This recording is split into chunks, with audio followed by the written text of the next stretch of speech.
はい、どうぞどうぞ。おにぎりの看板みたいなやつ持って。来ちゃったです。まあ子供との両立が大変かなというところですね。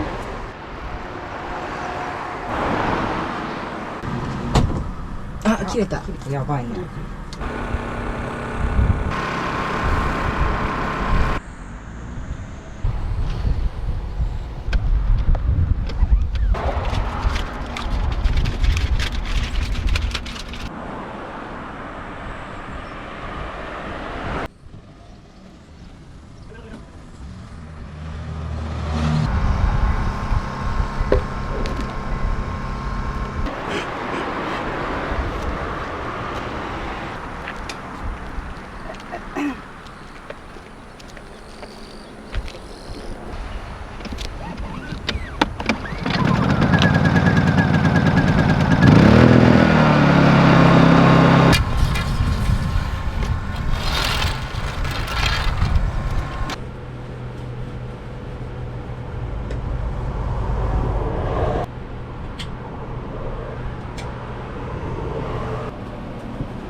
エアコン。そうです。ちょっとでも涼しくなれば、あんまり効かんのんですけど、ないよりかはマシな。正直にお願いします。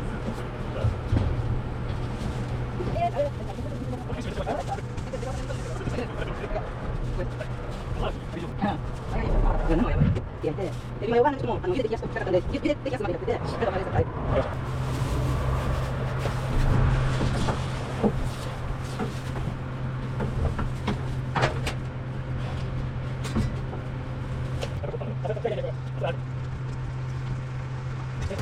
これちなみにどれぐらいの大きさなんですか、この1.5畳。1.5畳ですか。そう、父が作ってくれたんで。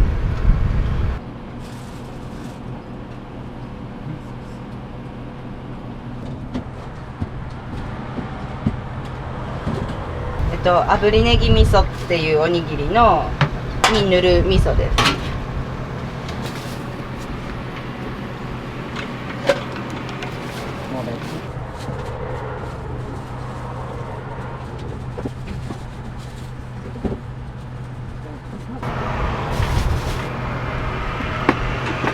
隠し味はちょっとニンニクなんですけど、味噌も火入れてるんで香ばしく、でもみりんでちょっとまろやかに、塩気もあって、もうこの時期にぴったりかなっていう。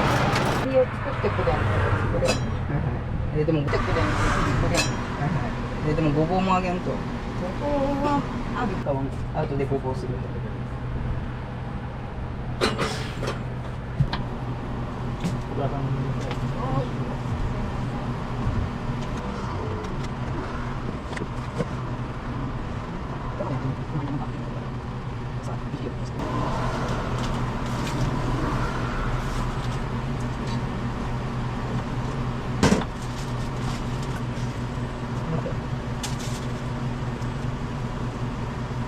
で、地にテント引いて寝るのはちょっとスノーピーク。本当ですか。いや本当です。何かに行動を起こして。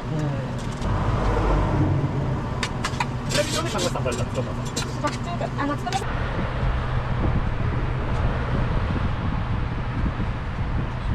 すみません。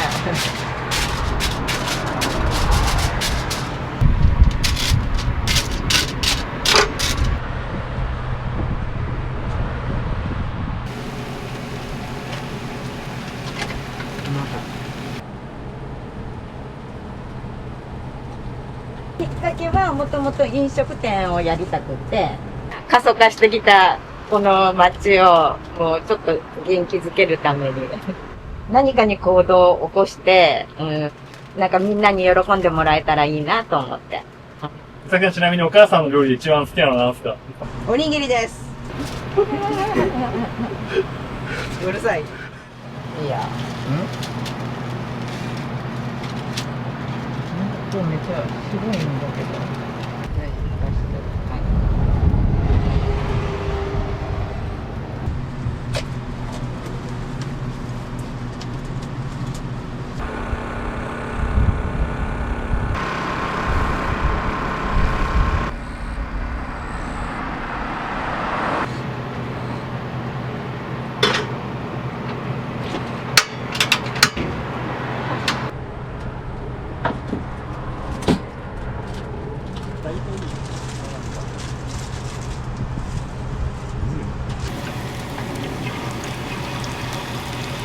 ですよね。なんかあとは楽な仕事はもうほんまにないって思います。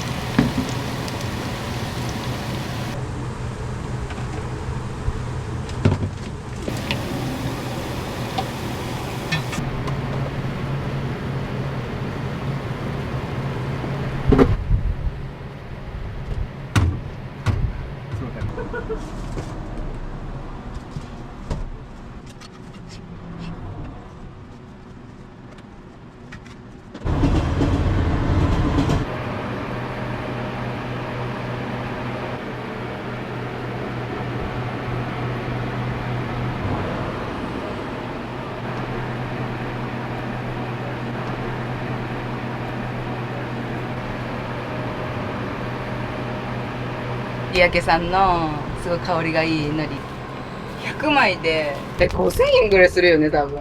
100枚で？うん。なんか海苔もすごい値上がってて、お米と一緒に、なんか不作みたいで。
じゃあメニューの紹介をじゃあお願いします。はい。三崎屋で一番人気のごぼう天なんですけど、もうお客さんがすごいリピートしてくださって、美味しい美味しいって買ってくださるので、もうほんとダントツ。山椒ちりめんもすごい佃煮屋さんの無添加の山椒ちりめんすごいいろいろ食べて、試してみたんですけど、すごい美味しいので、第2位です。はい、第3位は、エビマヨおにぎりで、エビの食感にすごいこだわって、何回も茹で方とか試してみて作ったんで、もうぜひ食べてみてください。初めて来られる方に、ちょっとこれをぜひ食べてみてくださいっていうのがあれば。もうぜひごぼう天を食べてみてください。はい。まあ、エビマヨもおすすめなんですけど、ごぼう天すごいリピートしてくださるんで、はい。三崎屋と言ったらごぼう天で。食べてみてください。視聴者さんが、結構海外の県外の方が多くて、ちょっと初めてこれ見てお客さんが来ちゃった。マジですか？はい。こんにちは。はい、どうぞ。こんにちは。どうぞどうぞ。山椒が2つと高菜と高菜、はい。エビ。エビマヨ。はい。4点。そうなんです。お休みです。エビマヨ。はい。4点で。ちょうどですね。ありがとうございます。片ようら。さっくり。下です。あれなんですよ、おにぎりが。明日金曜日は次来る。あ、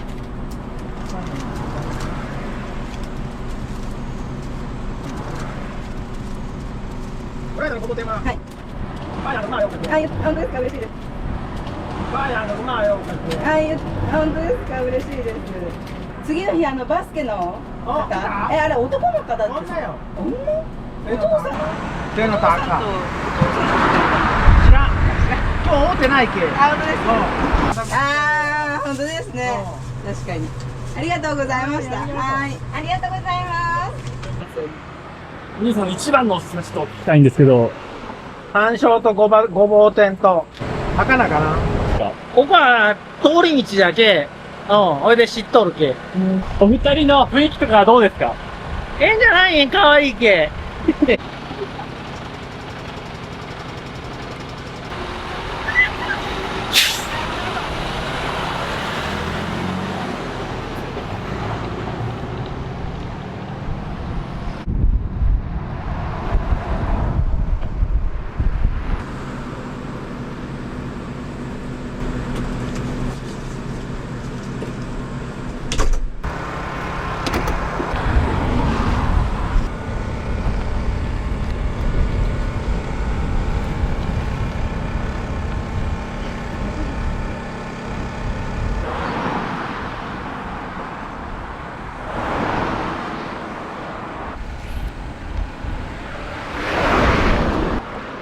ヒッチハイクみたいですね、店長。めっちゃ言われます。ヒッチハイクしおるんか思うて入ってきたわ、って言って。いうおじさんとか結構いました、最初の方は。これがやっぱ一番効果あるんですか？わかんないですけど、やらないよりマシかな。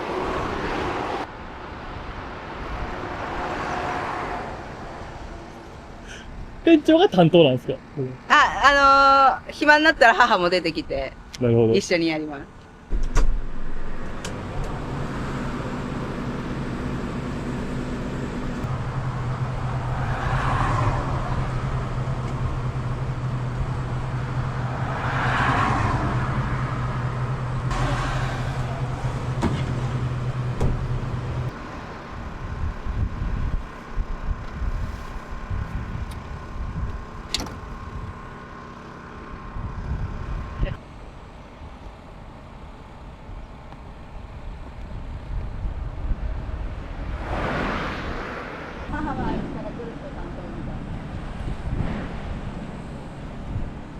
人担当みたいな。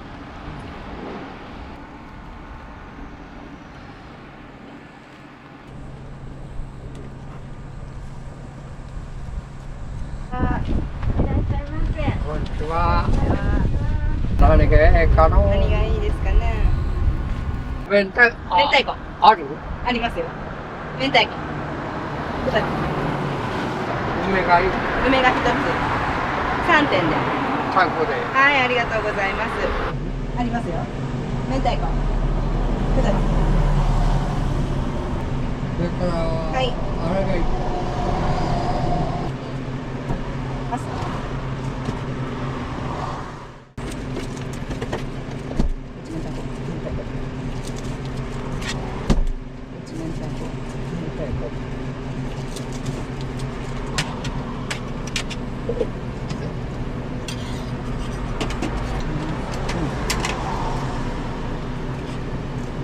うまい。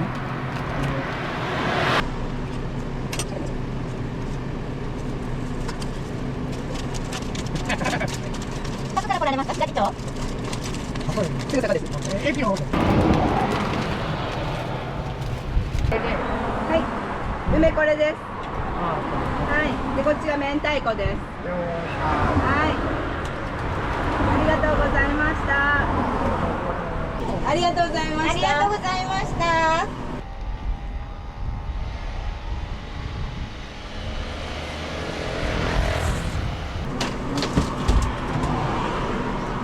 鍵貸してもらっていい？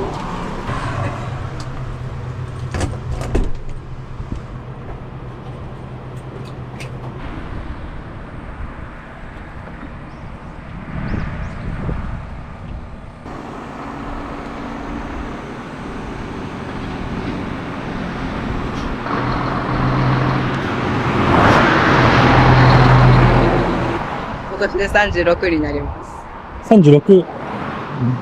今、お子さんは何人いらっしゃるんですか2人で2歳と4歳です。？1日のスケジュールで言うと、何時に起きられるんですか？じゃあ。 5時に起きて、ご飯作って、6時に子供たちにご飯食べさせて、で、7時から保育園預けれるので、7時ぐらいに連れてって、で、そこから仕込みして、10時ぐらいからここっていう感じです。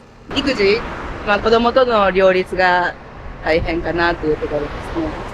それでもやっぱり、チンカはやりたいことですか？そうですね。やっぱ楽しく、仕事をしてる姿を、子供たちにも見せたいなっていうふうに思いますし、何より自分が楽しいことをしてる方が、なんか家族もうまくいくじゃないけど、そういう感覚なんで、キッチンカーは続けていきたいです。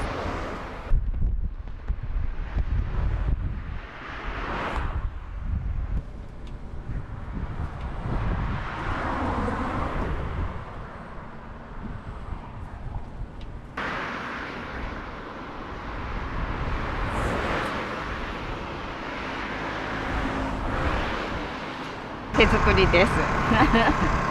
メニューの文字とか、こういう、あ、字も私が書きました。あはい。いや、すごい可愛らしい字やなと思って、本当ですか。はいあ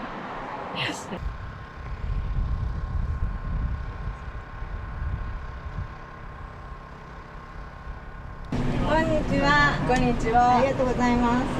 名前と、はい。何しましょう。ごぼう天2つ。ごぼう天2つ、4点で。はい。ごぼう天。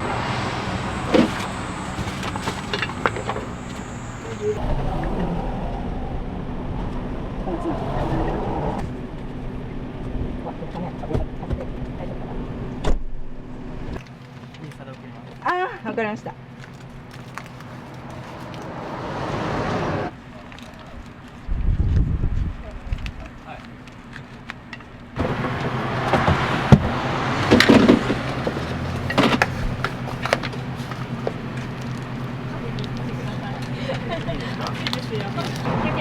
山で今から仕事帰ってしまう。よくここと思います。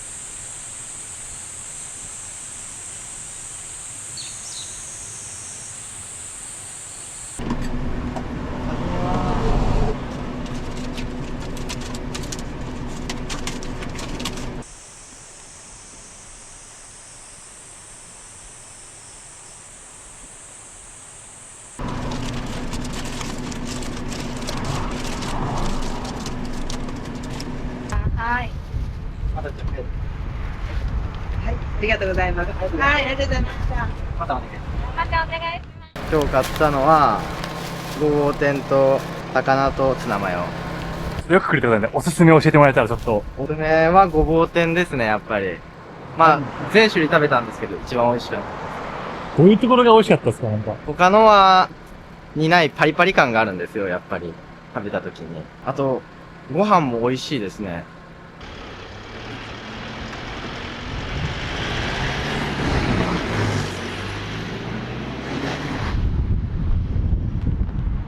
これはなぜこのお米を使われてる？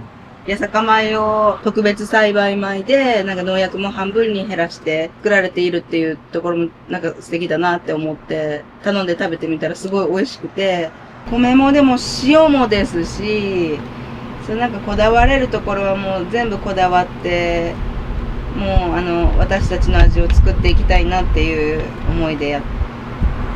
値段が、こだわってる割にそんなに高くないなって印象を受けたんですけど。いや、高すぎたら売れないかなっていう不安からあげるのが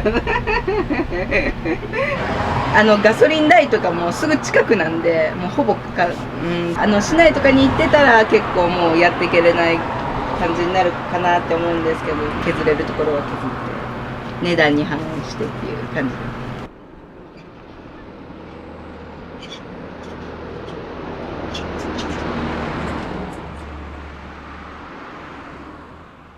一緒に働いてみてどうですか？怒られてばっかりなんですよ、もう。ここだけの話で。怒られてばっかりで、はい、頑張ってます。怒られてても楽しいですか？そうですね。やりがいというか、お客様が美味しい美味しい言って、食べていただいて、また次の日に来てくださったりとかで、リピートをしてくださるお客さんもおられて、本当に嬉しいなと思います。はい。やりがいはあります。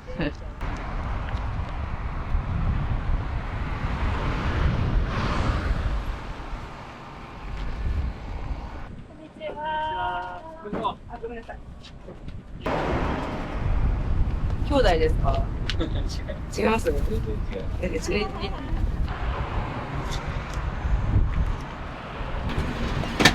20円のお返しですね。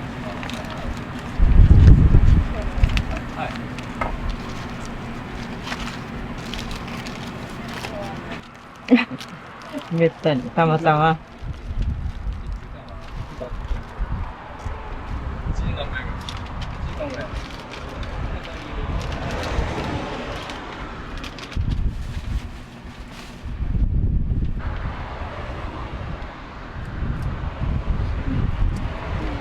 たまたま一回行ってでキッチンカーがあったって聞いてで1時間ぐらい前にまた帰り寄るか。そうだったんですね。はい。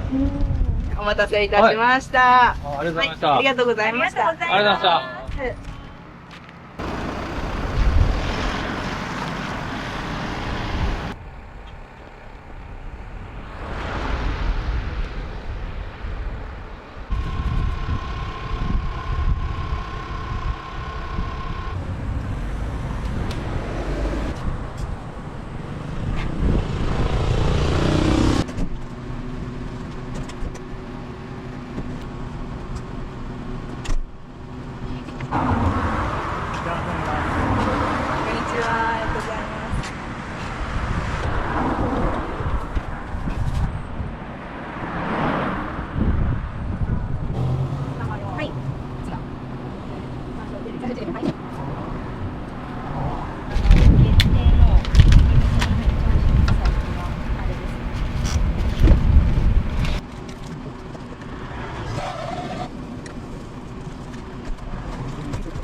もらってすみません。ごめんなさい。す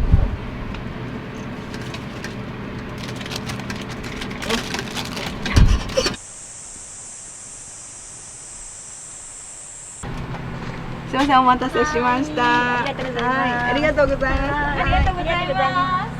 はい、ありがとうございました。はい、ありがとうございます。楽天で。はい、ありがとうございます。計1600、1500。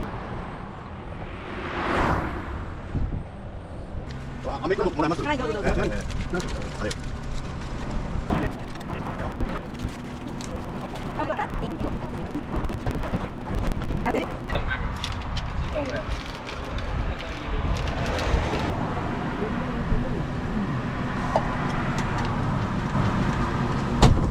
あ、切れた。切れた。やばいな。ちょっとガソリンついてこれる？うん。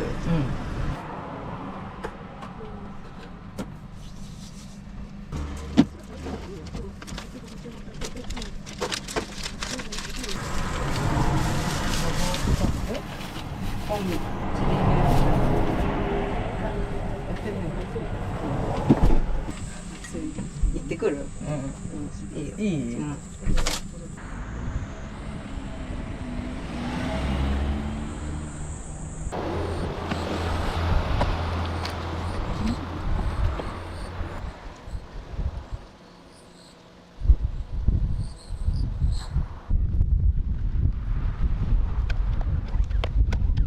かける。そ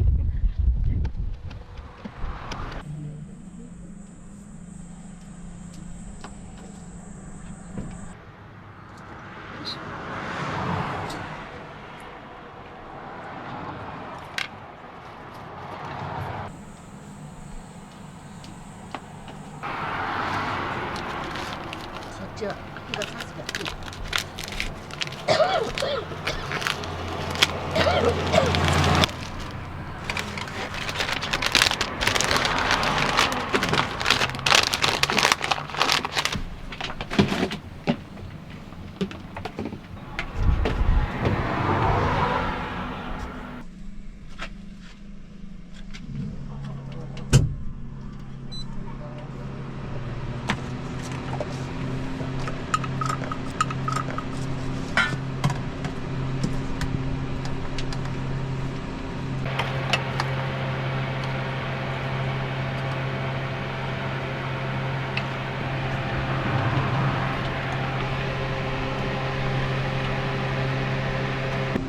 丼豚かなちりめん。ちょっと待って。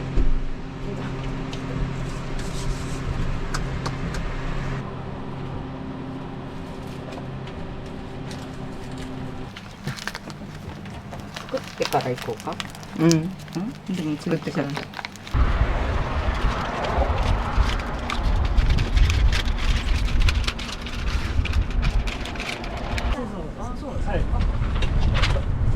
みません、こんにちは。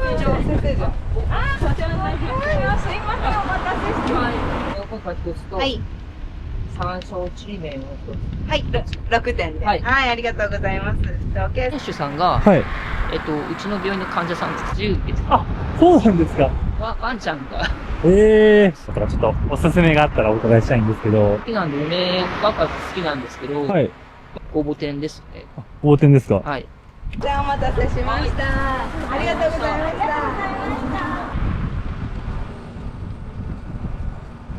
明太子。それ動画も写真。はい、1000円お預かりします。ありがとうございます。聞いちゃったです。なんかあれですよね、なんか。お待たせしました。最初ちりめん。はい。とごぼう。ごぼう天で。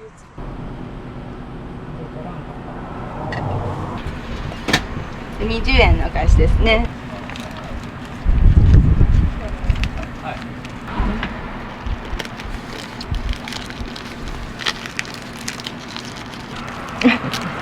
めったに、たまたま。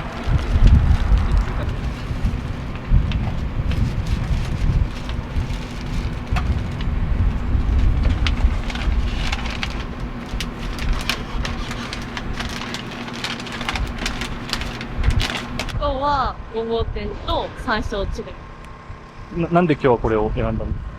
がおすすめなんで食べてみようかな。なるほど。はい。なんかたまにおるんです、立ってる人がおにぎりのパンパンみたいなやつ持って。だから、まあちょっと気になってたんで、まあやろうかな、みたいな。ありがとうございます。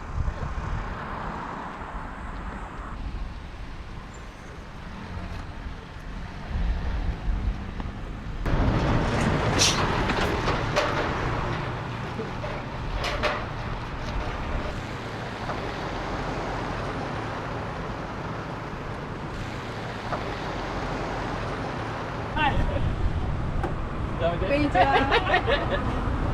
ごぼうと、はい。ツナマヨで。ツナマヨで。はい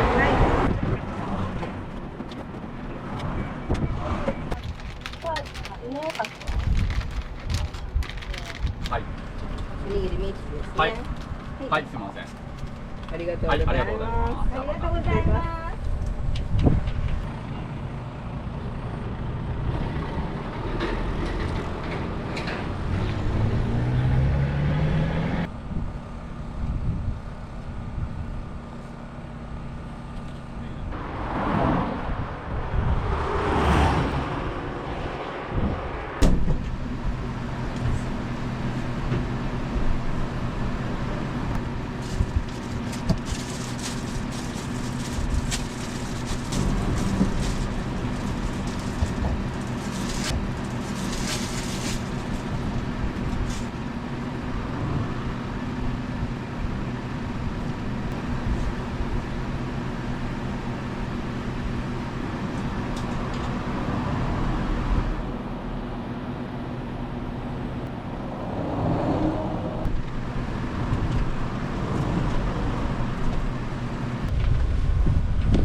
なんで市内じゃなくて白木町にわざわざキッチンカーを出そうって思ったんですか？常連さんとかもついてくださるようになったらもうその方を大事にしたいというか、まあ地元も好きですし、もう白木町でやっていこうっていうふうに決めまし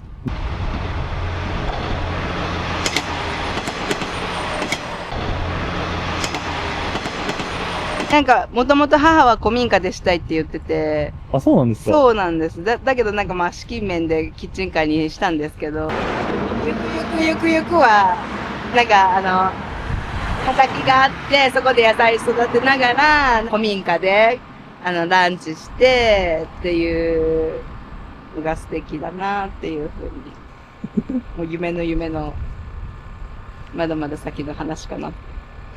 売り上げで言うと今1日どれぐらいなんですか？平日だったら3万いかないぐらいで、少なかったら1万円台の時もあります。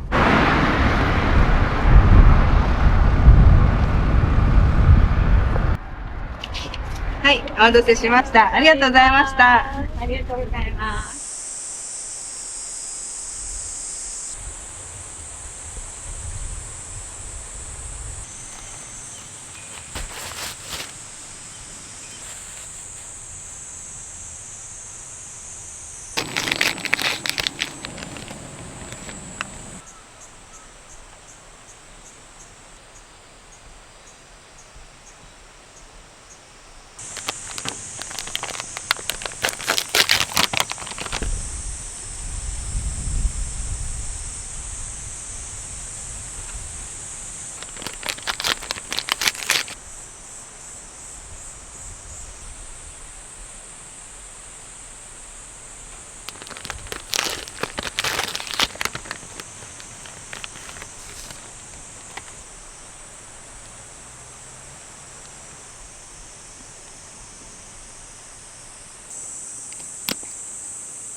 トラックが壊れてる。風が強すぎて。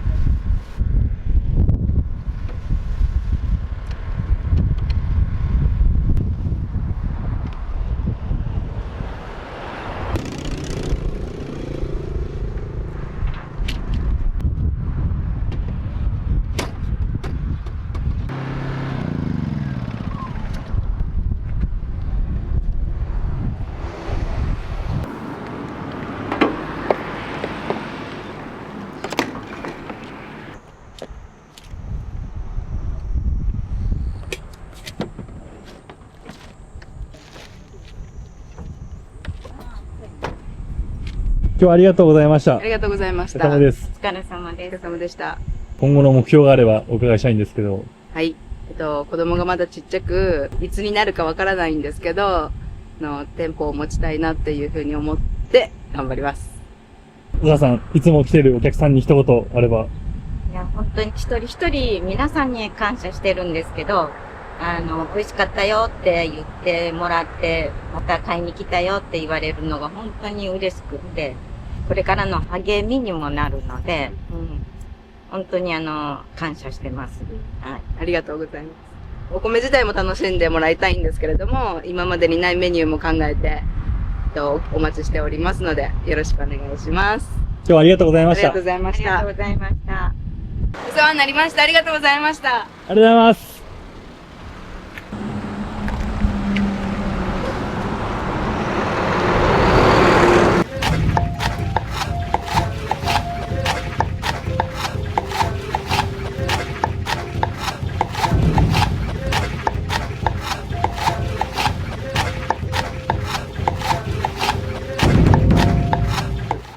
兄弟5人いるんですけど、ちっちゃい頃から、コウさんの家の料理で育って。私たち1億ぐらい返してきましたよ。子供育てながら。人生だからどうにでもなるんですよ。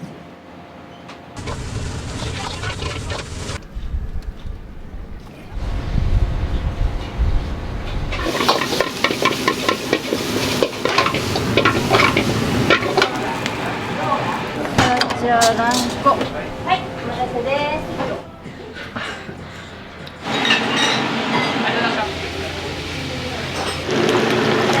週4日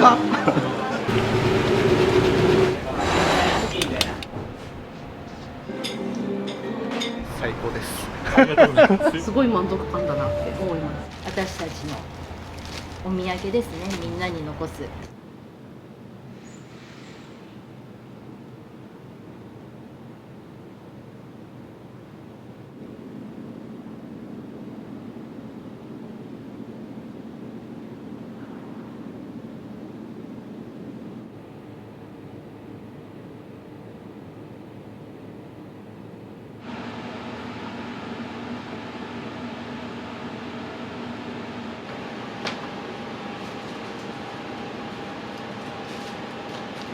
今日は何個作るんですか？今日はだいたい600個ぐらい。600個。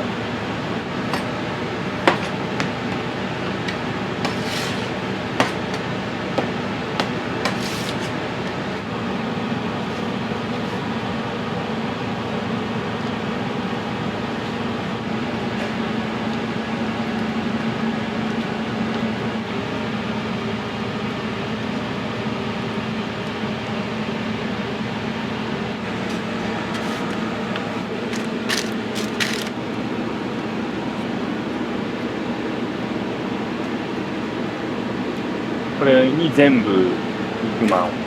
全部何？全部違う。だいたい5ターンぐらい。5ターンぐらいから1回蒸して、ちょっと5ターン。30分ぐらい蒸し。今日朝は何時からしてるんですか？今日は3時。毎日、もし毎日からもう死ぬそう。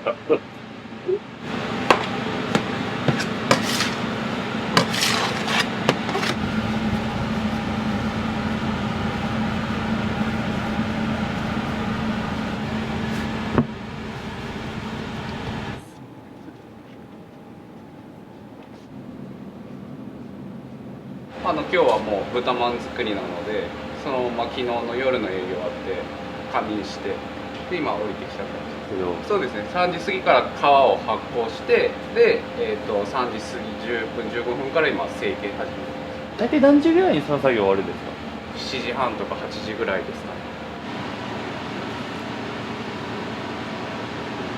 麺作る。麺作る。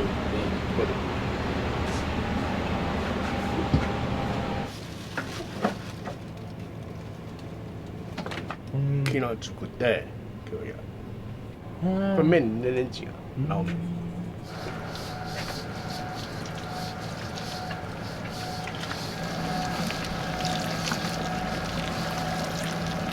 12、3分ぐらい。15から12くらいぐらい。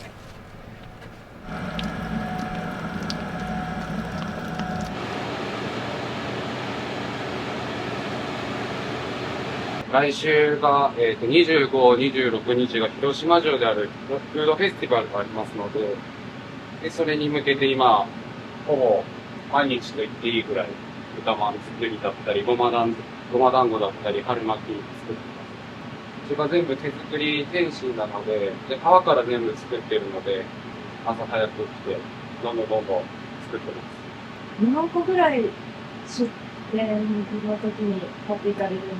豚まんに関しては、もう、時は1000個作ったりとか、全然ありますね。1回の過程で。で、ごま団子も1000個ぐらいで、春巻きももう何百本っていう数。で、そういう時はもう2時に起きて、9時とか9時半まで、やっぱり時間がちょっと長くなっちゃうので、2日間で、だいたいイベント自体が60万人ぐらいご来店するイベントなので、それに向けてたくさん仕込んで今年は25種類ぐらい出すと思います。全部のもう本当ダントツ多いんですよ。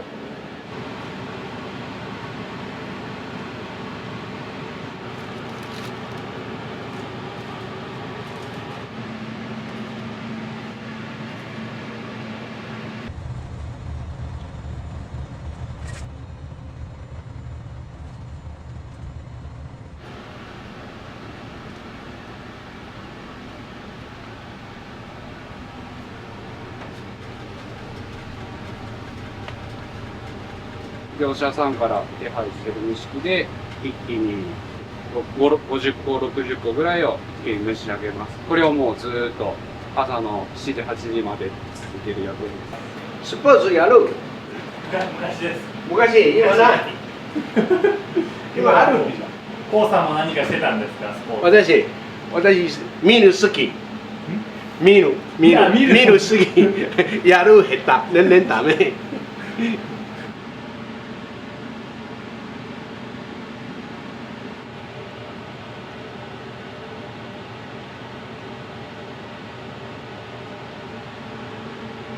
コウさんともう一人の石さんっていう方なんですけど、その二人が先生で教えてくださってます。うちは海鮮も入ってて、エビも入ってます。大きめにカットして入れてるので、食べた時にこうエビが感じられると。お母様は日本の方ですか？母日本ですね。母日本で、コウさん台湾なので、僕がハーフで、年に1回から2回ぐらい台湾を帰省してます。まあ僕からしたらおばあちゃんがまだ、そうですね、台湾にいらっしゃるので、親族に会いに行きますね。勉強も兼ねて、あと食べに行ったり。はい。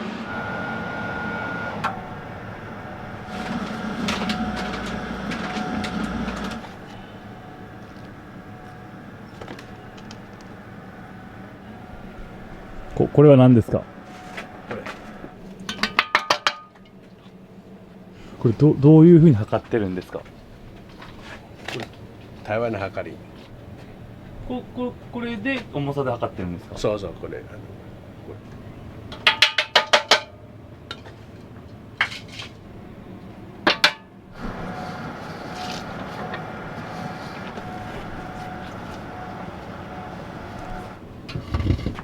1回だいたい150ぐらいかな。これぐらい。これを今日は何回するんですか？6回ぐらい。6回、7回ぐらい。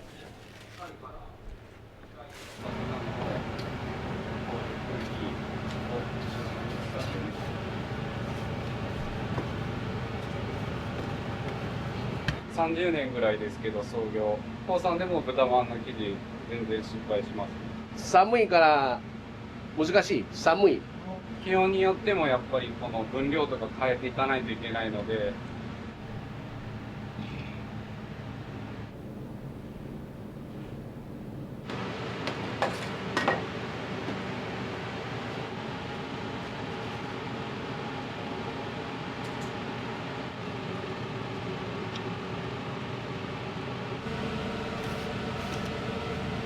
おいくつになるんですか？今年33になりますね。23からじゃあこのお店？そうですね、大学卒業して正式に手伝うようになってます。でももう、高校生とかぐらいから、ここの店の前が白島の電停前だったんですよ。その時からちょくちょくは手伝ってました。小学生の時は、友達と食べに行ってました。兄弟5人いるんですけど、ちっちゃい頃から、コウさんの家の料理で育ってます。で僕一番上で、全部3歳差で4男1女です。妹は台湾の大学に今通ってます。が継いだみたいな感じ？僕がそうですね。他の方は全然もう？もう全然携わってないです。営業だったり、アパレルだったり、イベントとかはみんな、手伝ってくれてますね。今一緒に住んでるわけじゃないんですか？そうですね。僕は、結婚して奥さんと一緒に住んでます。で今日は豚まん作りで、朝早いから、実家に、仮眠してます。一回上上がって。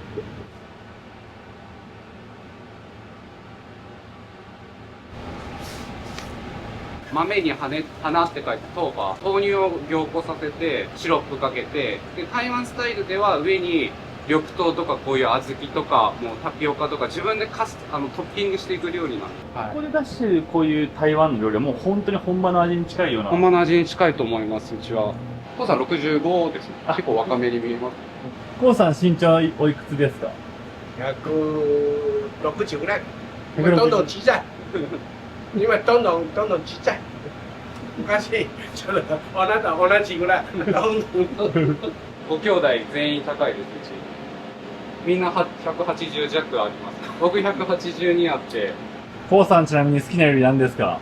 好きな料理は何ですか？きな料理。日本料理好き料理から焼肉。焼肉、最高。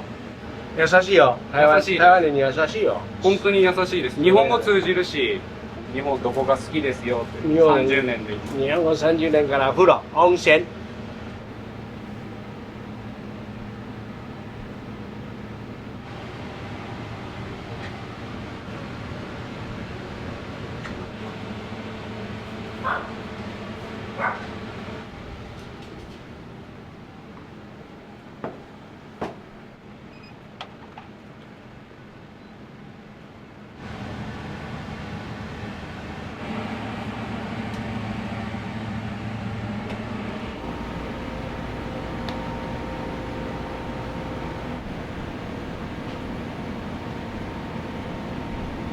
休憩。休憩。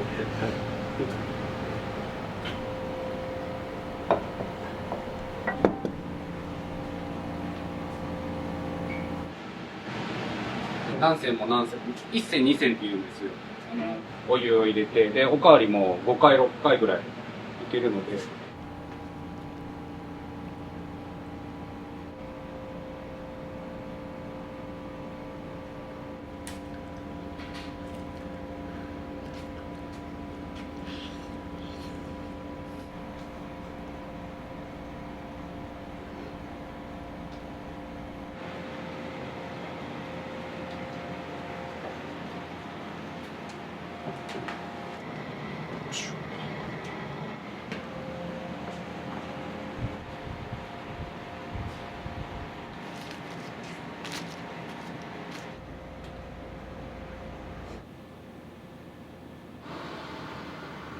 シューマイか豚まんがよく出ますね。あとごま団子も。全部なんかセットに豚まんだったりとかシューマイとかうち全部ついてるんですよ。それで20セットぐらいあるので、その中で自分が好きな点心がついたセットを注文するお客さんが多い。常連さんはもう本当に月火水木金週5来てくださる方もいらっしゃるので、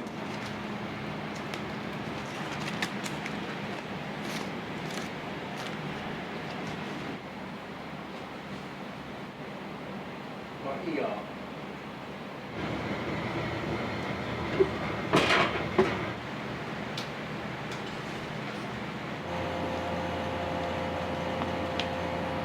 お弁当いろいろ種類あります。もうその日の日替わりでいろんな種類作ってますね。で、自分が好きなのをお客さんが店頭で選んでいただいて、一律850円。中に5種類、6種類くらい入ってるかな。おかずがいろんな。夜は、9時ラストの9時半閉店ですね。で、時々朝のブレイクファーストもやってることもあるんで、イベントで。サンドイッチ、台湾のおにぎり、ソンヨンピンっていう、パイみたいなを出したりとか。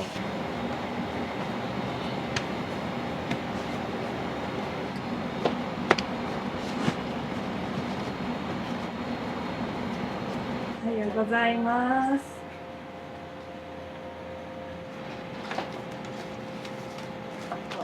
そうなんだ。女性の口からそれが出るのは嬉しいです。お客様が来てくださるっていうのは。私もずっと料理の仕事を若い時してて、初めて香港行った時に子供の頃、この点心気に入って自分が作りたいと思ったんですね。こういったものを。自分がコックさんになりたいって思ったのが最初の夢で、広島の大企業に勤めさせていただくことになって、で、大阪にフランチャイズが結ばれたので、広島と大阪の会社が。はい、そこで出会ったのが主人です。私の先生みたいなものです。奥さんおいくつですか？私は今60前。四捨五入したら60。23で結婚して、24で第一子。今5人います。ようやく今、自分のことがいろいろできるようになった年です。大学に皆さんは行かれたんですか？行きました。大変でした。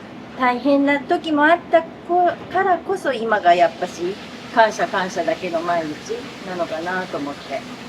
で、ここ本当に自宅なんです。これ27年前に建てた自宅なんですけど、1階、2階、3階が家だったんですけど、最後の手段として本当にコウさんの家をここに改装して作ったのがきっかけで、今年で10年。でもそれは全部やっぱ主人がこうやって頑張ってきたことかなって思ってます。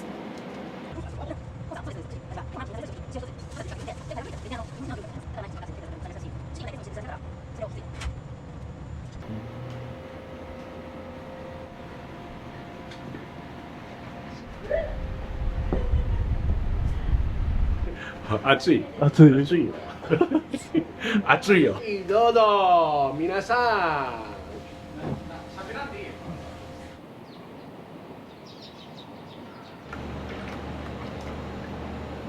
ん。うちは佐々木豆腐店さんのにこだわってます。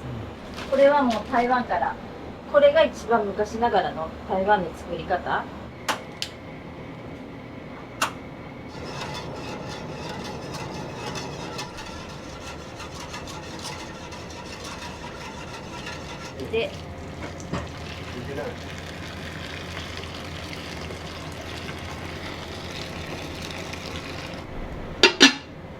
で、こういったったら固まります。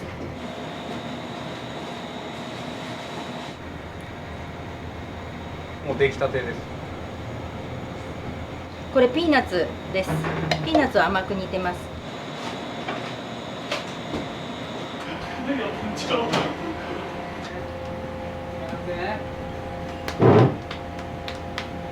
もうどうです少ししたら一番水耕が降りてきます。ご家族の方と働くのはどうですか？難しい面もあるけど、でもやっぱし心強いですね。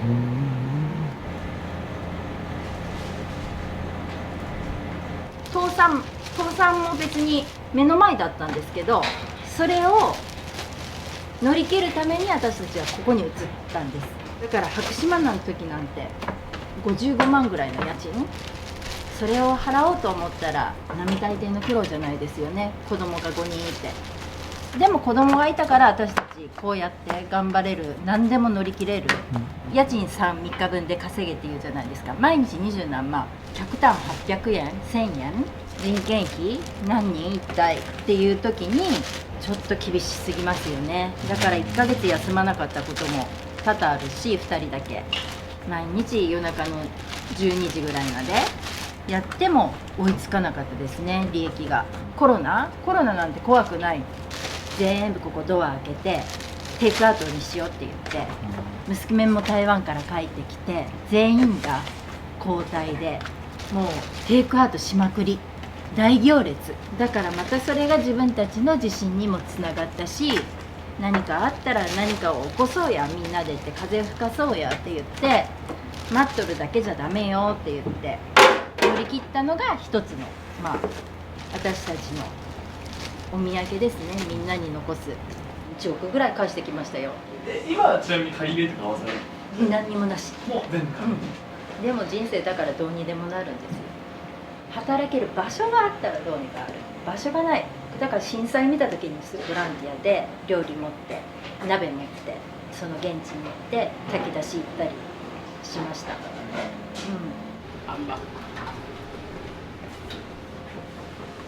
人気ですか？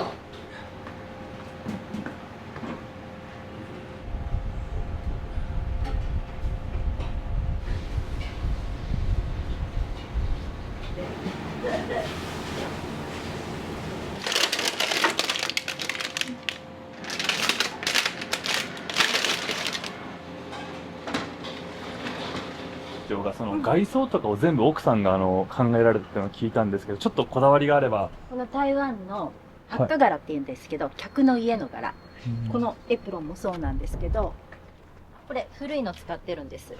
こういったものもそのなんか台湾らしい。あとマジョリカタイルって言って、ちょっと今半分しか、ここワンちゃんの撮影用なんです。この木はもうそれこそこれ私が初めてコウさんにあげた幸せの、これ結婚前に私が初めてコウさんにプレゼントしてあげた幸せの木なんですけど、これだから35年前、お客様が並んでくださるからコウさんが日陰を作ろうと思ってずーっとこうやって横並び。これ金柑の木なんですか？これ金柑、商売繁盛で台湾はこれ必ず玄関に置いてあるんです。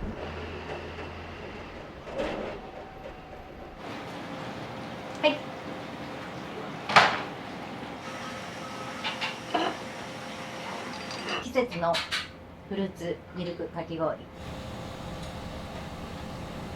あえて台湾料理屋さんなんですけど、こういったスイーツも充実させて、やっぱし台湾って異食同源で食べて元気になるスイーツがたくさんあるんです。お豆さんたくさん使ってるのも、小豆は体を温めたり、緑豆だったら体の熱を取ったり、だから夏には緑豆のスイーツもありますし、食べていただいて季節を感じていただけたらなと思って、一番人気のごま団子です。皮も失敗する時もあるし、手間暇かかった団子です。ユンエンです。手作りプリン、ふわふわ杏仁豆腐豆腐です。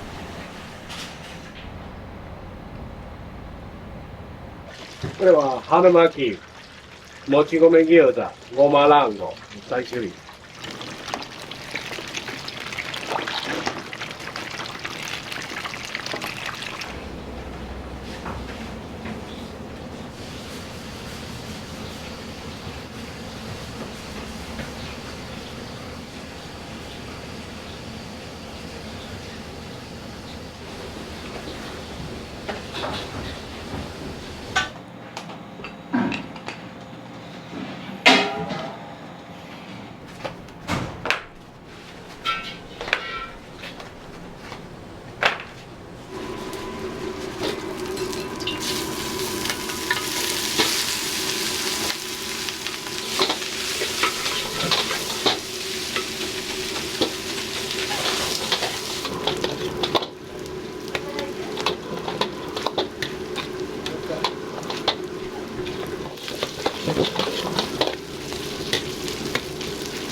ゃれんですね。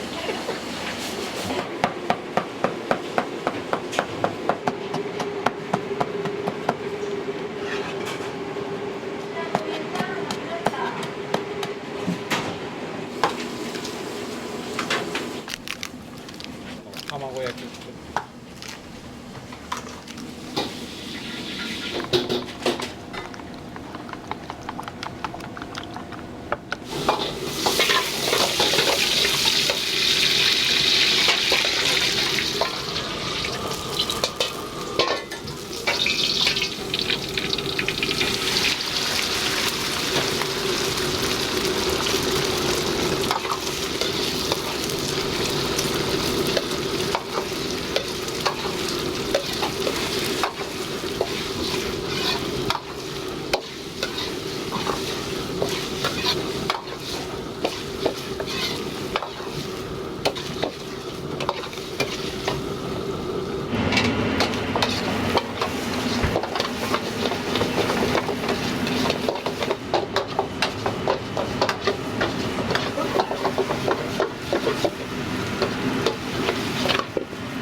おかずをどんどん作っていく過程ですね。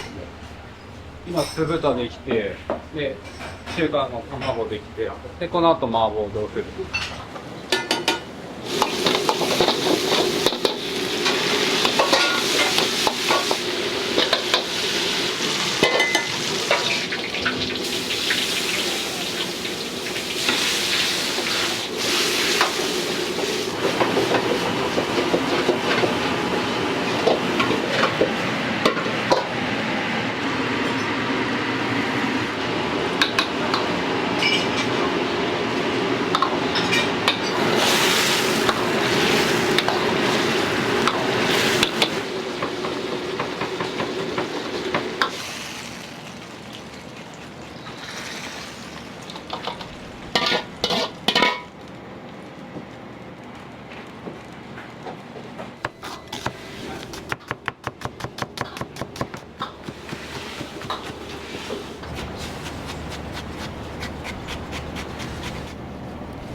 結構種類作られるんですね。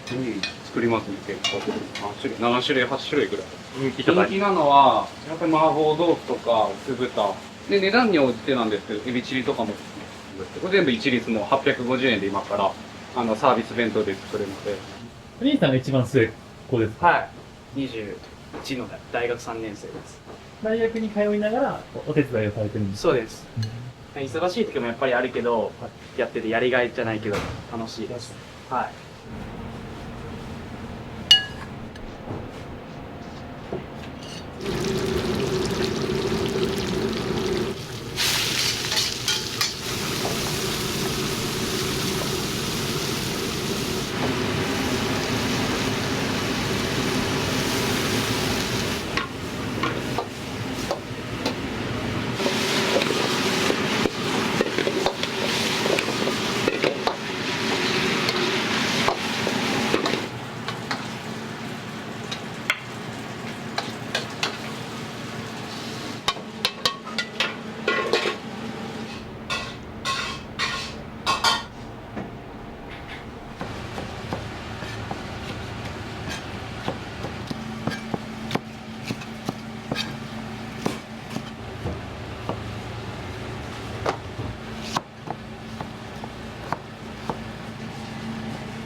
走りに行くんですか？そうです。歩いて。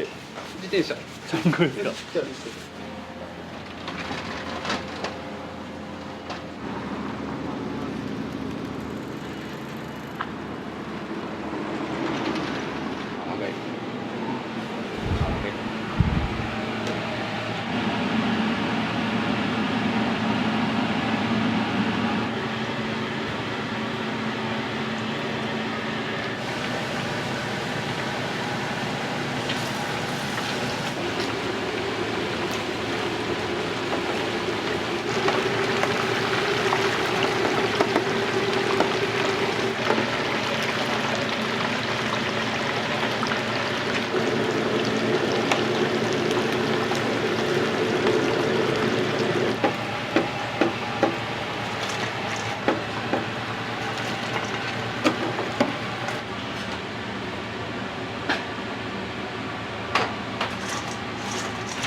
いつもこの時間に仕入れされるんですか？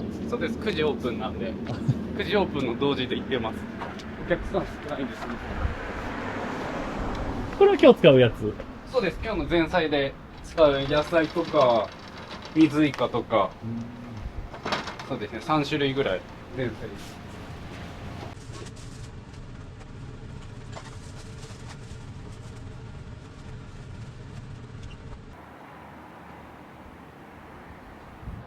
第一子だったから弁当なんかすっごい嫌で、もう要件弁当できました一例じゃないってコウさんの家のシンボルだって。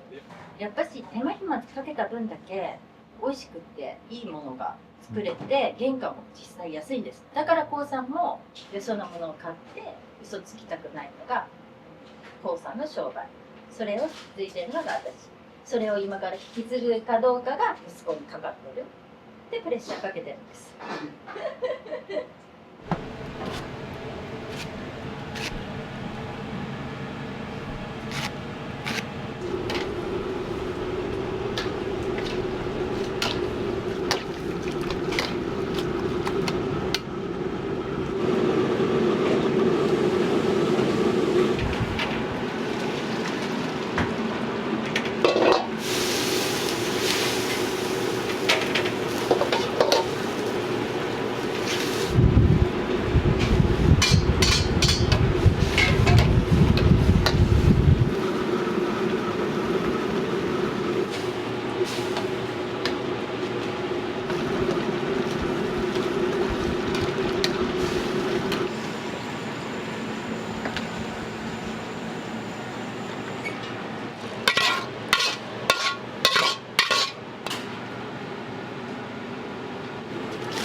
が水イカと生姜と白髪ネギを醤油で煮込んで、これが、小松菜のおひたしです。エリチリとか酢豚とか定食系につきます。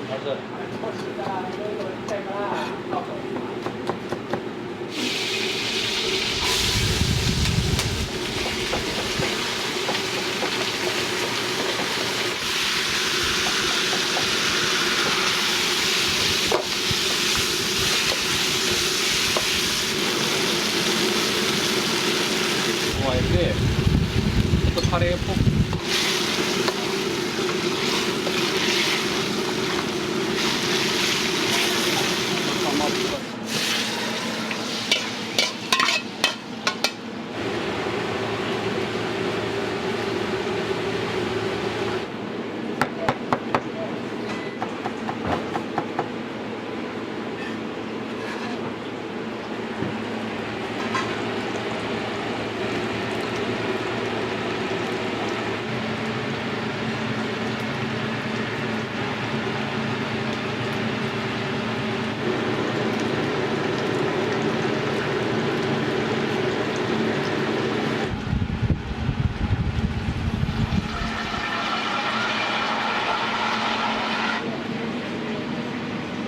休憩、寝る。眠たい。だから眠たい。寝なさい。バイバイ。お疲れ様です。はい。同じ仕込みをするんですか？明日はしない。来週最後1回。その間にごま団子作ったり春巻き作ったり違う点心を作って、やっぱし豚まんが一番大変なんですね。朝早いし。じゃない時はこうさんが常にいろんなことしてます。何年前かな、4年前、もう体が痛くて故障、いろんなところに故障が出てきて、もうやめたって言ったんですね、こうさんが。こんなにしんどいことはないって言ってたのに、やっぱし行列のお客様を見ると、もう1年頑張るって言って、あれから4、5年経ってます。65歳でね、介護保険来てますからね。ユニフォームは2種類あるんですか？4種類ぐらいあります。これ全部台湾の壁画描いてるような、横浜の中華街の壁画とかも描いてる人が。ショッピングバッグの。家族がいっぱいいるじゃないですか。どうですか？働いてみて。嬉しいです。楽しいです。苦しいもある。もうすぐ66だ。もうすぐじゃないよ。なったばっかりよ、65。65ばかり。何歳で引退しようとかありますか？ちょっとまだ考えてないです。心、頭ある。頑張ろう。だから腰からいろいろ痛いから、アウトもある。はい、よっと言って。はい。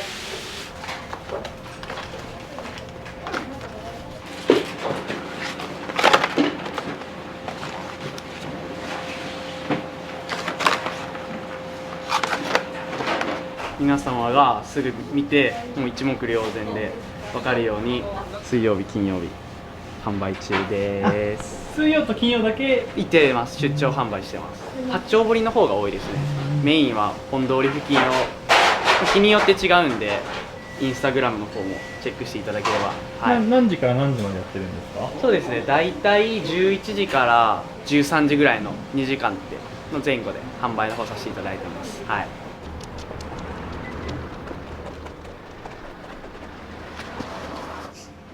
はい、頑張れよー。行ってきまーす。はいはい。家族のことと喋るときは向こうの言葉で喋る？いや、日本語ですかね。僕たちが逆にあんまり台湾語を話せないんで。そうなんですか？はい。だからこっちの日本語で、でもプライベートでも割とハイテンションで仲良く普段生活もしてます。はい。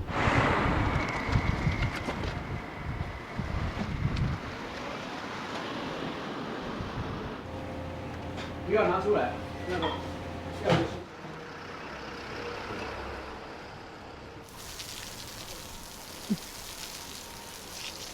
ってきますのタイミングで弟が場所見つけて、で、僕に LINE 来て、で、僕がインスタグラムに今日のお弁当の、出張の場所、販売場所をアップするように毎回してます。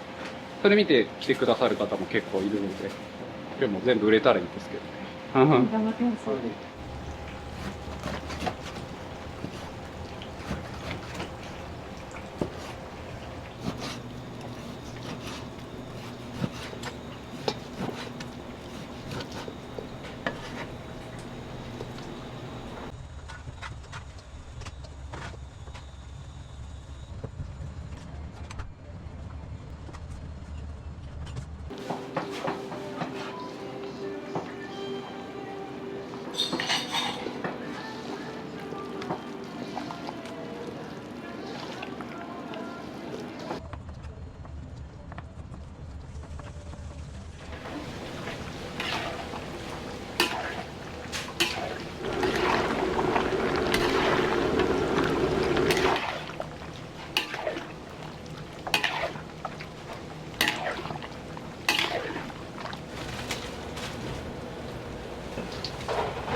おすすめのメニューありますか？一番人気は日替わりです。お店のおすすめは台湾セットです。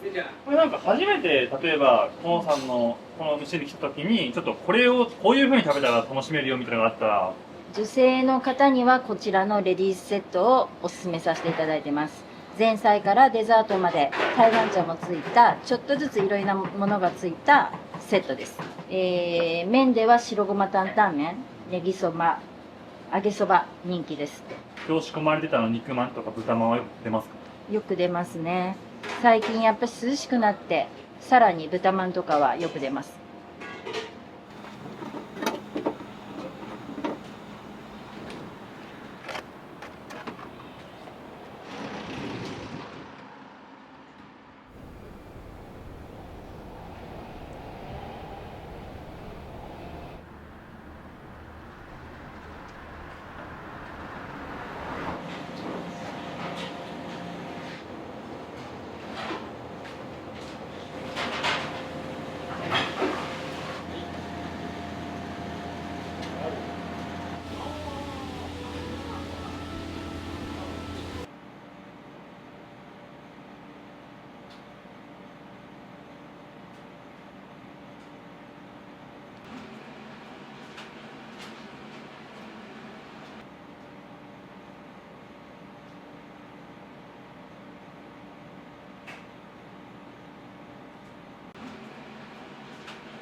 はい。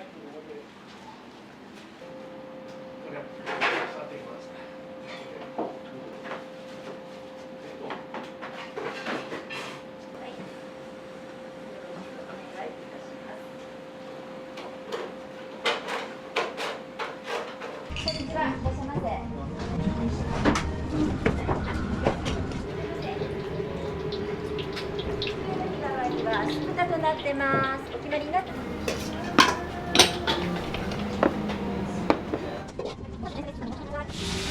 はい、ひどい元気です。はい、失礼します。鈴鹿の方もう少々お待ちください。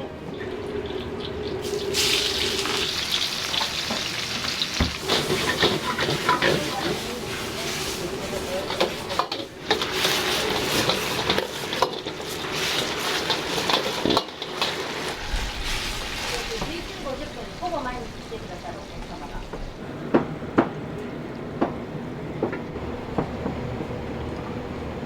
日替わりの酢豚です。お待たせしました。はい。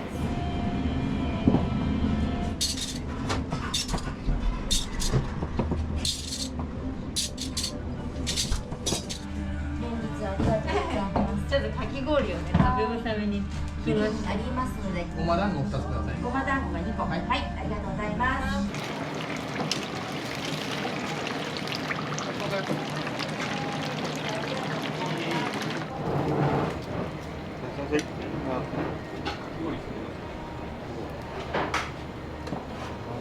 ごま団子から失礼します。はい。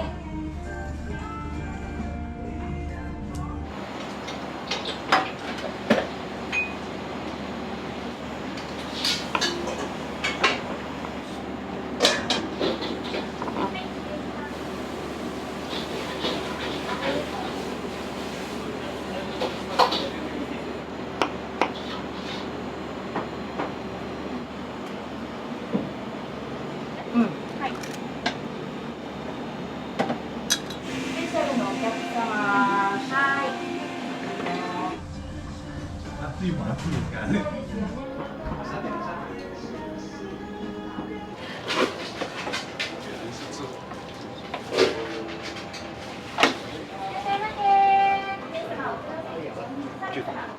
バンバンチ。今から冷たい手、手やって。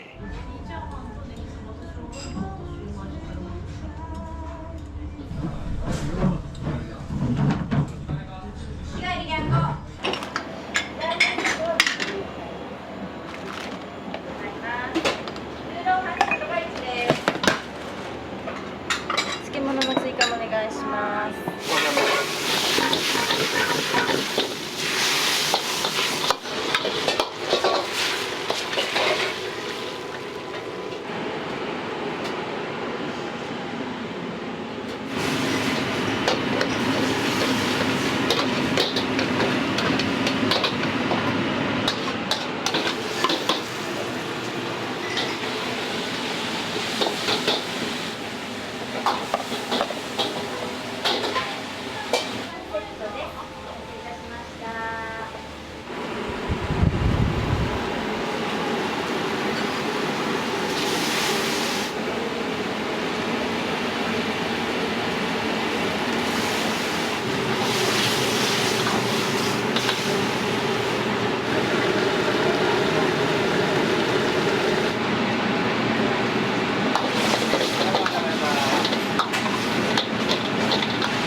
マーボンです。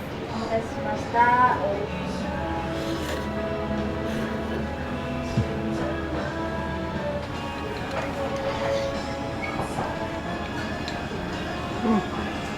ちょっと肉がゴロゴロして食べ応えがありますね。ルーローハンとネギそばのセットですね。ルーローハンがなんかこうすごい肉々しくて、油もすごいこってりしていて、なんかこうボリュームはそんなにないよって言われたんですけど、すごい満足感だなって思います。出てくるのとか早かったりとかしました。めっちゃ早かったね。なんかまた来たいなと思います。その中でこれが好きってあれば。天津です。なんかこうランチについてくるシューもあるじゃないですか。あれが結構好きで、なんかランチの時もなんかいつもそれを最後に残して食べます。ありがとうございました。またお願いします。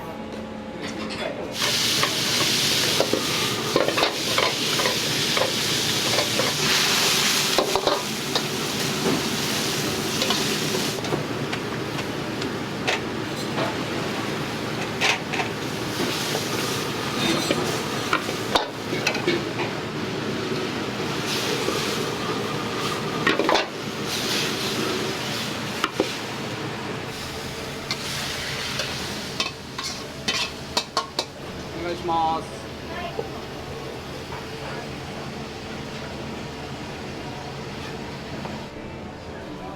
はい、失礼します。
時々です。日替わりが一番多いですね。今まで食べたメニューで一番好きだなみたいなの。結構麻婆豆腐が好きです。ちょっと辛みがあるんですけど、そんな辛すぎず。買い物ネヌじゃないよ。買い物よ。いいでしょ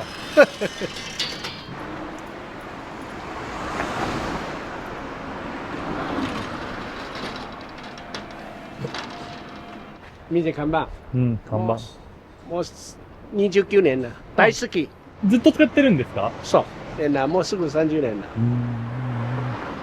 木がすごいいいなと思ったんですけど。これ木作った。暑いでしょ。こっち、ヤクさんいっぱい回ってるでしょ。だから、みんな頭痛いあるでしょ。お茶あげて。ダメ。ここ涼しいって。これぐらい。ここちょっと涼しいでしょ。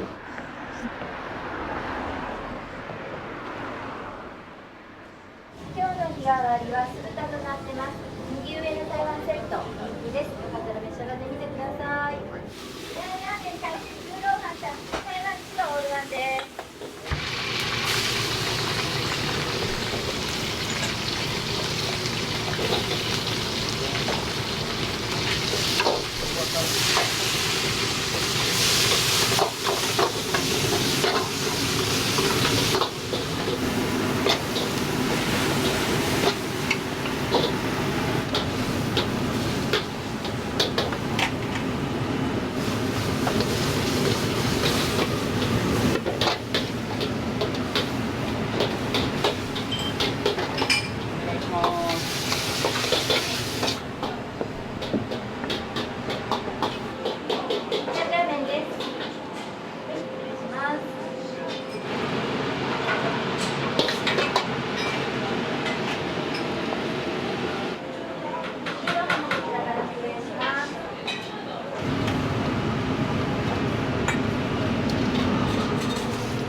いらっしゃいませ。どうぞ。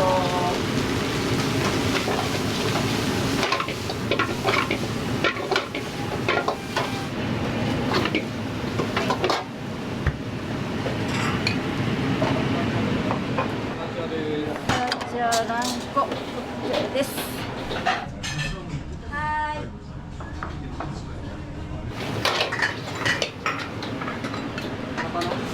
漬物。エビです。レタス。エビレタス漬物です。いらっしゃいませ。どうぞ。お席どうぞ。日替わりです。日替わりです。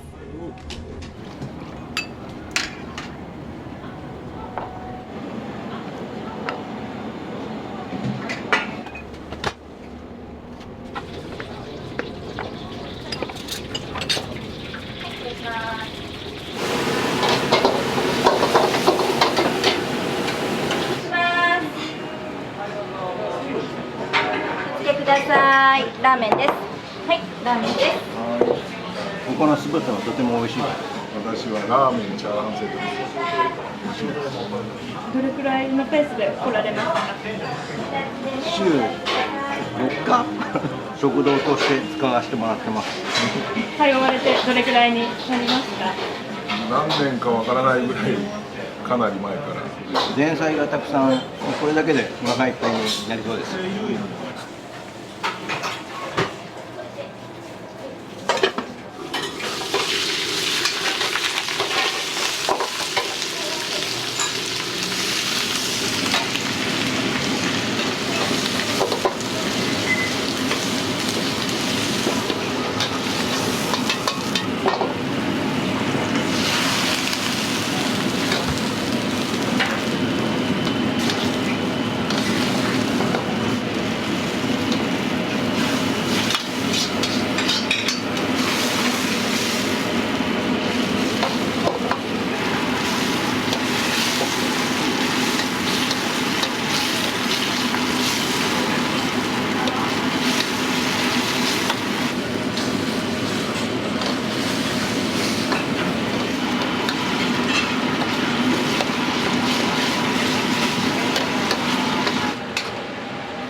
みません、失礼します。海鮮揚げそばです。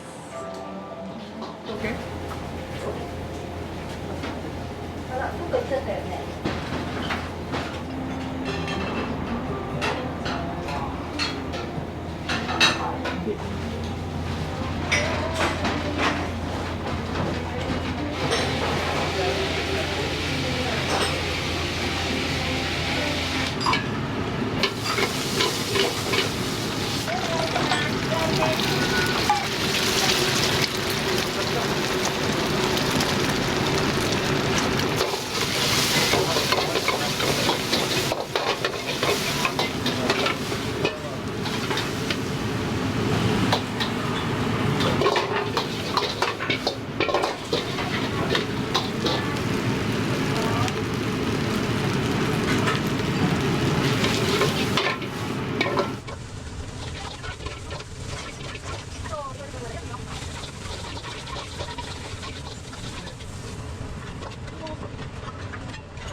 いつもチャーハンを。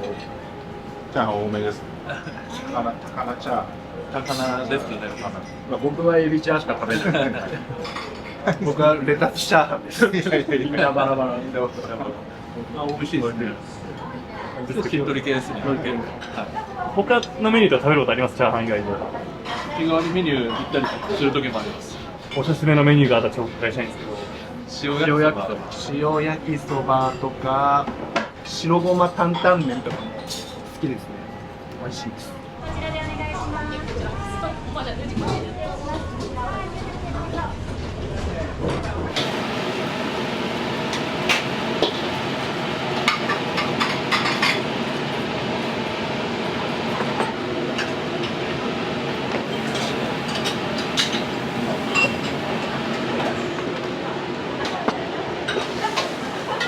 こちらから失礼します。小籠包の巻きシューマイ。はい、失礼します。はい。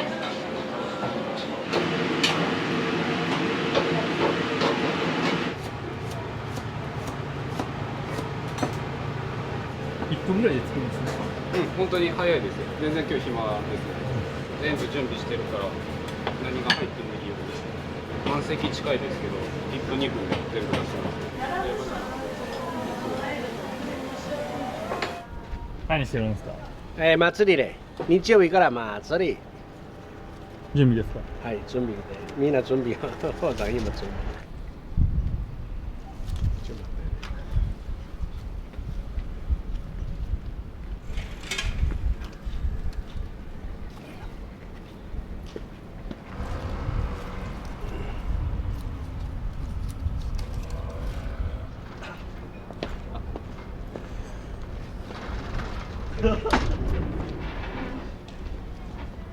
どうも。はい、ありがとうございます。またお願いします。めっちゃなんか滞在時間短くないですか？まあそうですね。仕事がまた始まるんで。その提供とかどうですか？早いですね。料理もすぐ出てくるんで最高です。ありがとうございます。すいません。頑張ってください。ありがとうございます。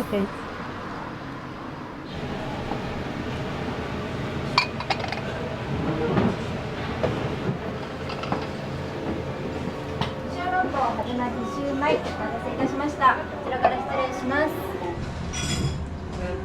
今日の日替わりが酢豚です。日替わりでご飯を持って。はい。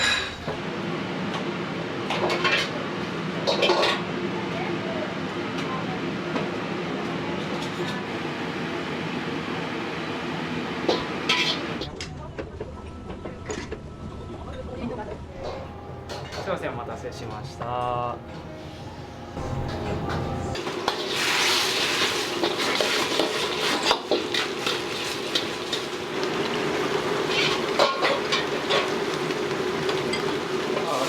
もうちょっとわさびも。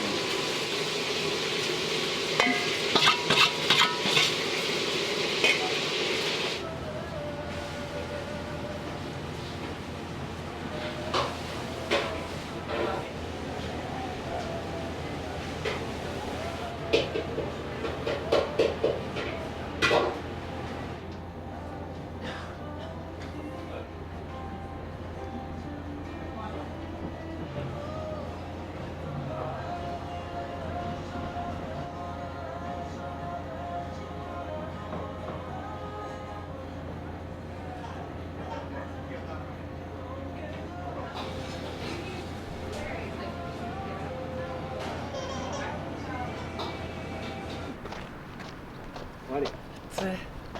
はい、ご苦労さん。終わり。あっち終わり。うん。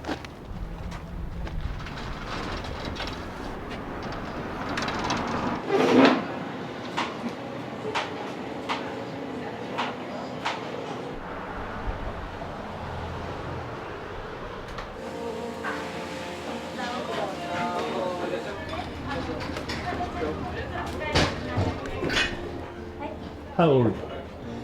One. 13 months. Well. It's a set? Set. Okay. Spicy? Okay. Okay. Honeymoon.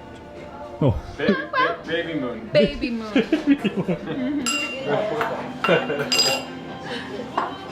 台湾白キムチチャーハンです。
スープ。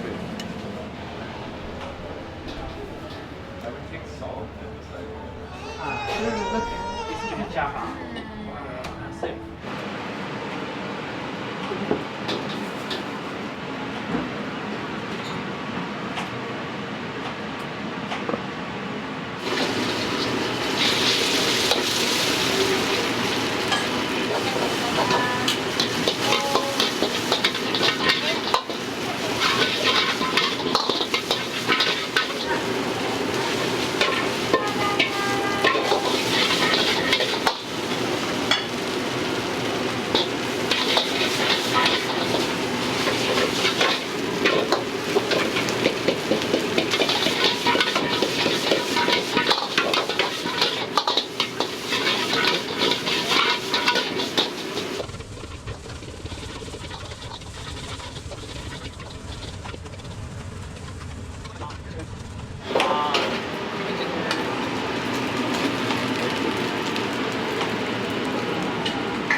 I love fried rice and kimchi.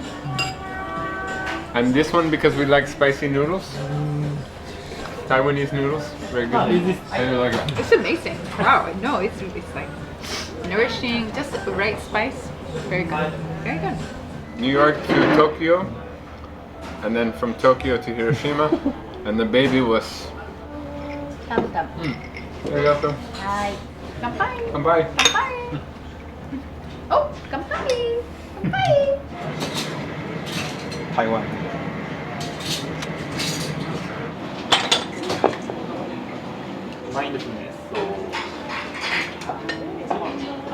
I have a lot of Japanese friends in New York City, so I've been introduced to Japanese culture at a very young age, and everybody's been so kind, the Japanese people.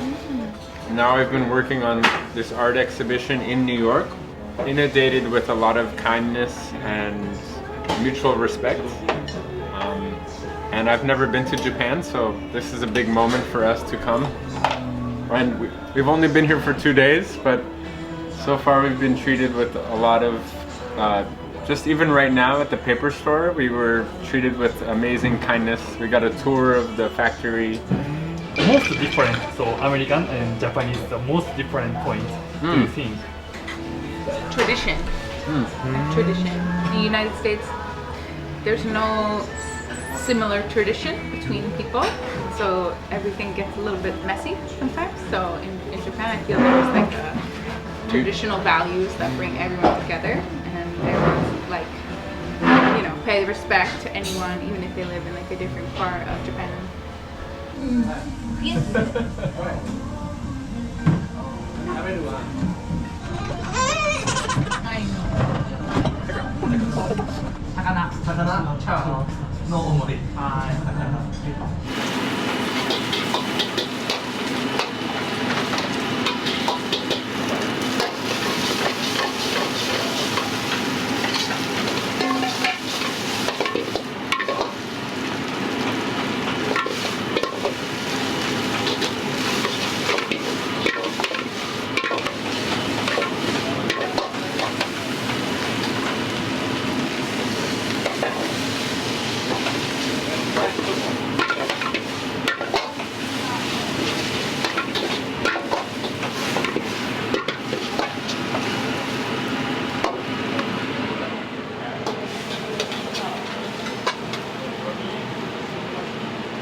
今日はありがとうございました。ありがとうございました。お店の創業の年を教えてください。1996年です。今頑張ってることをちょっとお伺いしたいです。両親が、29年前にオープンさせた店で、ちゃんと引き継いでいけるようにレシピとか教わって、今のお客様で新しいお客様を大切にしていきたいと思います。はい。頑張りたいこととかはありますか？頑張りましょう。売り上げいっぱい来てください。ポクポク。ありがとうございます。最後にお客さんに一言お願いします。ヤグさん、皆さん来てください。コウさん、ありがとうございます。店長も最後一言もらっていいですか？もっといい店に、できるように頑張るので、皆さん来てください。よろしくお願いします。今日はありがとうございました。ありがとうございました。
私がお姉ちゃんの秋江です。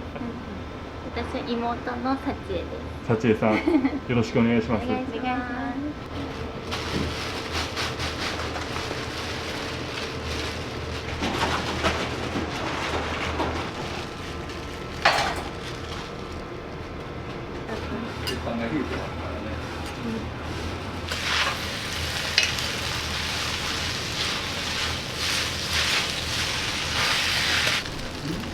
分量なんで。これは14玉。10袋ぐらいかね。そうだね、70ぐらい。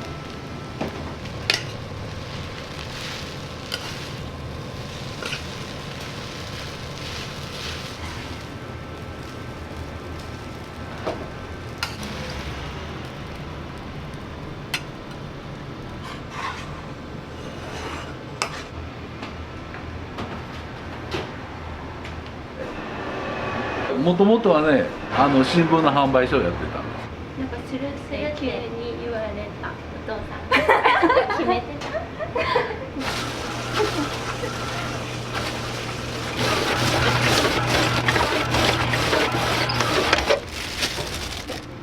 これで置いておく。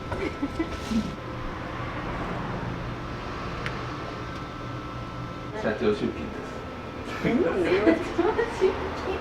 出るとこ？リボンです。はい。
ブル。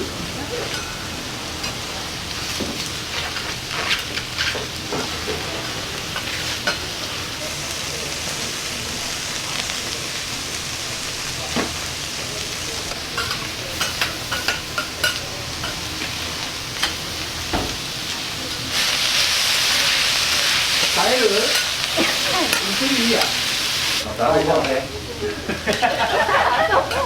じゃあね。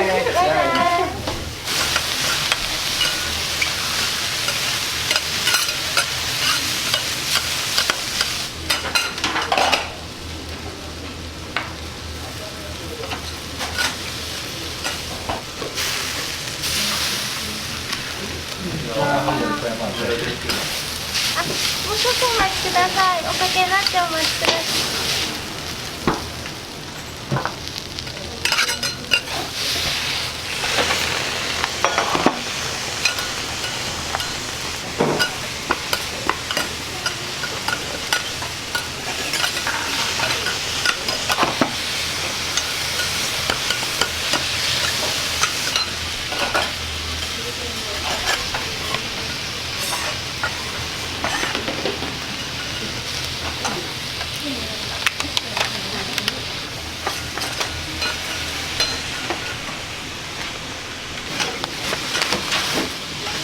ありがとうございます。どうも。ありがとうございます。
前も間違えとっちゃった。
近くはないや。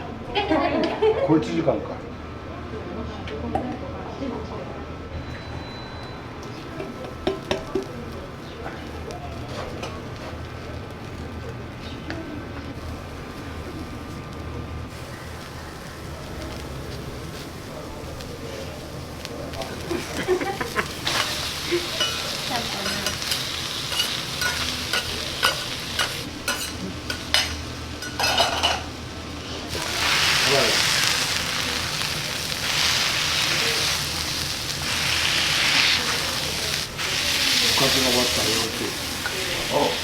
食べてたんじゃなくて。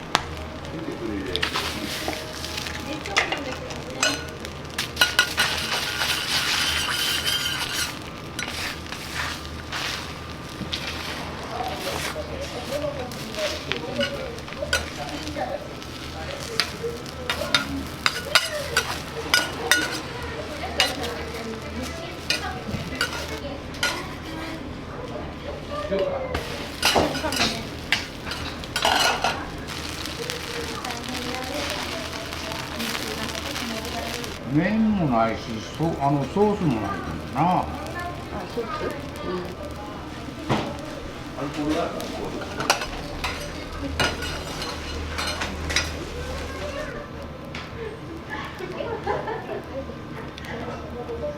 これで一味違うん。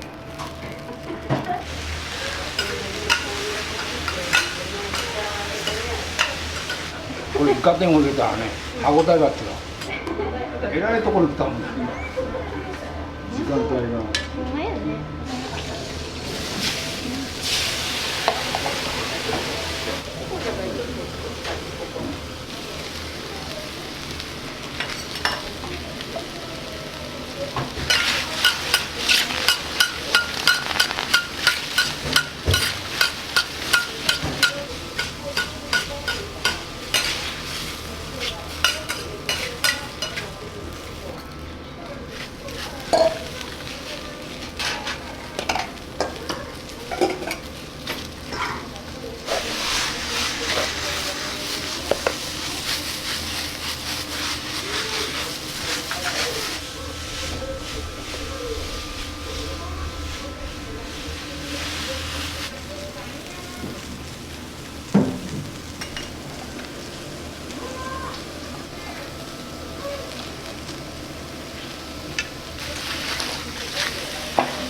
肉屋さんにか肉屋さんとか見たらあるかないか聞いてみるとか村肉屋がある初めて聞いた。あ、そうだ、川向こう海星駅の裏かじゃな上田のことですかあ、上田かな村上じゃなかったあれ、なんかかそんなもんだっけそうそう、聞いてみてみるあそこはでもそれはうどんかスープがあるでしょあれだよ、スープそれ肉屋さん。手に入れてわかる？書いたの、肉とかに。広みがあったけど、斜め前。何匹いる？何匹いる？2これは保温ボックスになってるんで、中に入れてたら温かいままお渡しすることができます。どうも。はい、ありがとうございました。はい。ありがとうございます。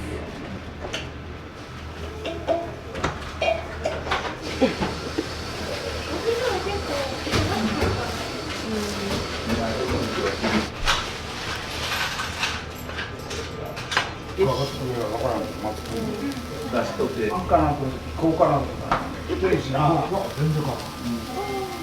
が濃い。だろうね、鶏ガラ。朝の下にかかってる。焼き麺とだね。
儲けてください。生徒さんと。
おすすめありますか？ピザ天とかチーズとか。はい、はい。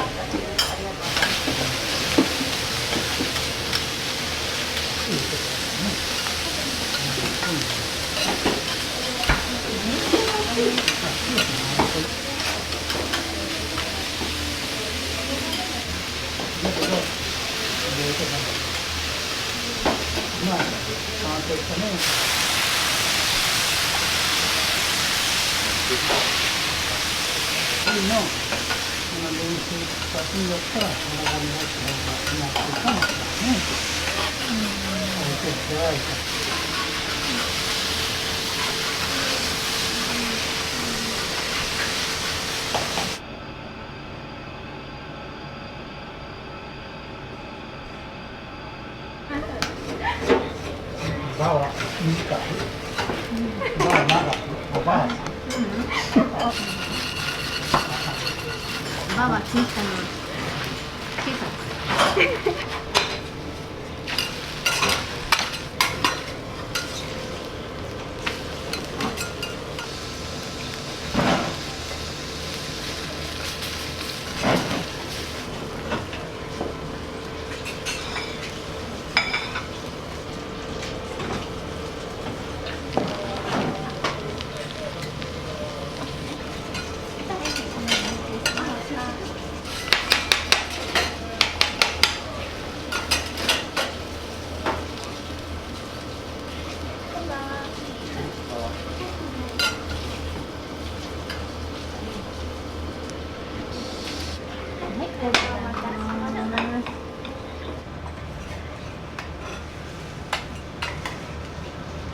ありがとうございま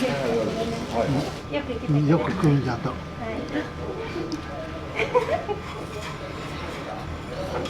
美味しい、とても美味しいです。愛情があるよね。だって双子屋さんの娘さんたちの愛情がすごい伝わってくるよね。優しいよね。あっちこっちの食べて、ここの美味しいって続いてきよるんだ。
よくお店は来られるんですか？まあまあ。まあまあ。ありがとう。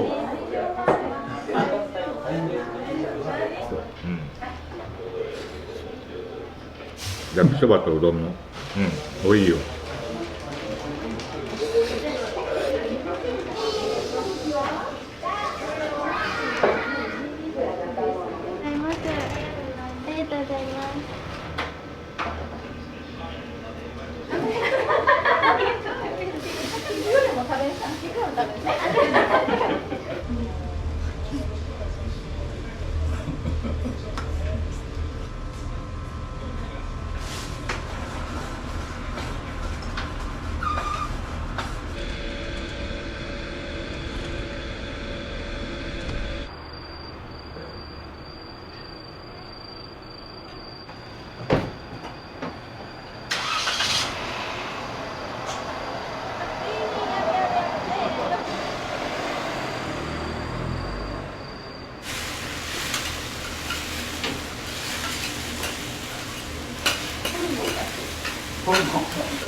ご住所はどちらになられますか？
相変わらず美味しいですよ。はい。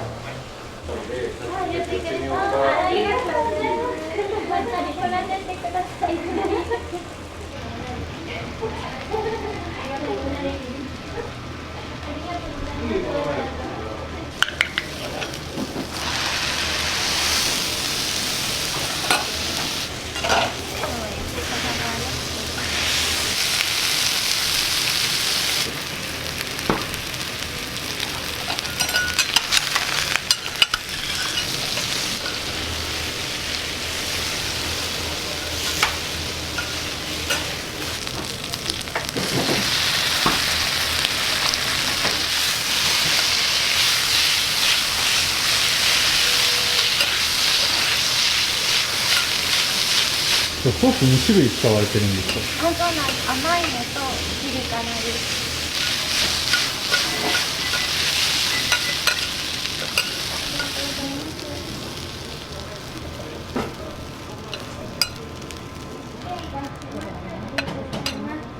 どうもありがとうございます。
12年使うとったら物がもうないなって言ったんだからもう頼むから変えてもらえんですかって言って。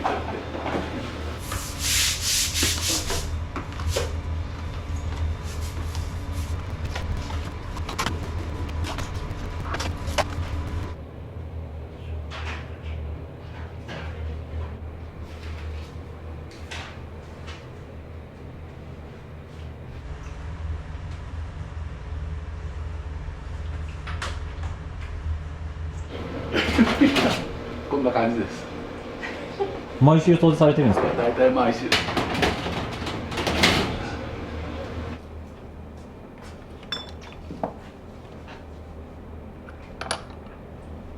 天井の雲って何なんですか？天がそういう印です。ありがとうございました。ご苦労様でした。